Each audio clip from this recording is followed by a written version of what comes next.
welcome back to our channel. As always, there's no real fur on this channel except for Danny's fur.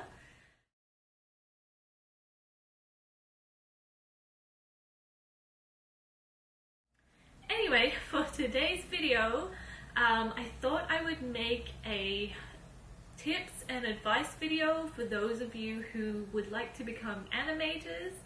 I get this question sometimes on my channel, so I thought I would give you some tips and advice, and for those of you who love Danny, you can just watch him sleep because he is pretty old and he doesn't do much anymore. So here are some tips and advice I have for those of you who want to become animators. Okay, so I am starting another work contract soon, and I will be working as an animator in a studio. So I wrote down all these tips and advice that I can give to you guys who ask about that sort of career on this channel. So yeah, I do work as an animator from 9 to 5, so that is my day job, and I'm not a YouTuber. Danny is the YouTuber. So yeah, let's get started with this video, and hopefully I can remember everything. I have a lot of stuff written down on this post-it note, so hopefully I don't miss anything. Alright, so the first point I want to talk about is that if you want to become an animator, I would definitely recommend learning the programs that are used in the industry at the moment. So that means learning Maya for 3D animation and Flash and Harmony for 2D animation, because that is what we use in the industry right now. I don't know if that's going to change in the future, but for right now that's what we use. So if you can learn how to use those programs, you will have an advantage over other people who are trying to get into the industry. So these days you have so many options. I mean, pretty much everyone has a phone and a tablet. You could also get a Cintiq. This is what a Cintiq looks like. This is my Cintiq, and it's basically just a big screen that you can draw on, and it is what is usually used in the industry right now. So I would recommend getting some sort of screen and downloading a drawing app and practicing drawing on a screen. So you can use your phone, you can use your tablet. If you're lucky enough to have a Cintiq, I would definitely use that. But if you don't have access to any screens, you can try going to your school or your library, because they will have screens that you can use. So yeah, you have a lot of options even if you're still at school. Practice drawing on a screen because it is different than drawing on paper, and yeah, in the industry everything is pretty much done on a screen these days, so you need to get used to it. So yeah, practice drawing on a screen, and also practice life drawing. So you can go online these days and look up a life drawing tutorial on YouTube and do that, or you can go to a life drawing class. I would recommend that. Like, my studio provides us with a life drawing class every month, and pretty much everyone goes to it because we know that it's important for our career to have that skill. So yeah, anatomy and life drawing are very important skills for animation because it helps you to make your animations more realistic and to understand the human form and how it moves and stuff like that, and you can translate that into your animations.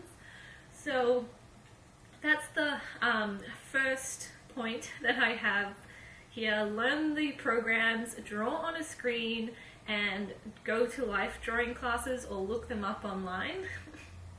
So basically practice your skills as much as you can. You can get apps for that sort of thing these days, and yeah, that is the first point. The second point is to know your options, because these days you have more than one option for becoming an animator. You can work in a studio like I do. I love doing that. I love going to work every day and seeing my co-workers and working on a team, on a show and stuff like that. But if that is not for you, you do have other options. So you can either work freelance. I would be very careful with that though, because there are people out there that will try to take advantage of you and, you know, try and get you to work for free. Never ever animate anything for free when you're working freelance, because you are providing a service and they should pay you for that service. So don't fall for those people who are like, oh, I can't pay you, but I can give you exposure. Yeah, no, do not do that. That's bad. So there is a possibility of working freelance. I don't like to do that because I don't like dealing with people.